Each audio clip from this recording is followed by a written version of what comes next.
Қайырлы күн, құрметті көрермендер. Алтай ботаника бағы атты онлайн экскурсиямызды тамашалауға ұсынамыз. Алтай ботаникалық бағы ғылыми зерттеу мекемесі биологиялық зерттеулер орталығына қарайды. 1935 жылы Шығыс Қазақстан облысының Ленангор, қазіргі Риддер қаласында құрылған, аумағы 176 гектарды құрайды. Теңіз деңгейінен 760-860 метр биіктікте тау етегінде орналасқан.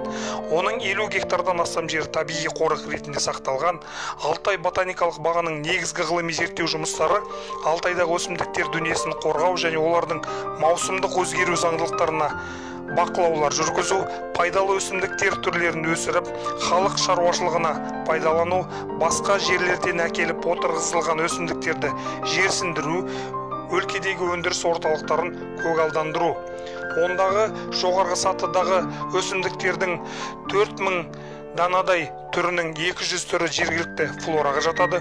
Соның ішінде ағаш және бұталардың 570-тен астам түрі, қылқан жапырақтылардың 47 түрі, раушан гүлдердің 90 түрі, зеректің 17 түрі, ал жеміс-жидек өсімдіктерінің 10-ға жуық түрі, гүлді және дәрі-дәрмек өсімдіктерінің 1000-нан астам түрлері өседі.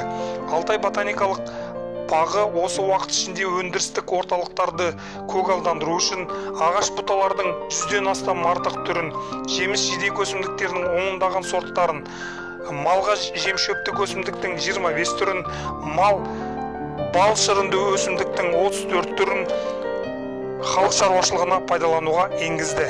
Сондай-ақ Алтай ботаникалық бағы табиғатты қорғау бағытында Шығыс Қазақстанда сирек кездесетін өсімдік түрлерін зерттеу жұмысын жүргізеді. Қазақстанның қызыл кітабын құрастыруда да үлкен үлес қосып келеді. Назарларыңызға рахмет.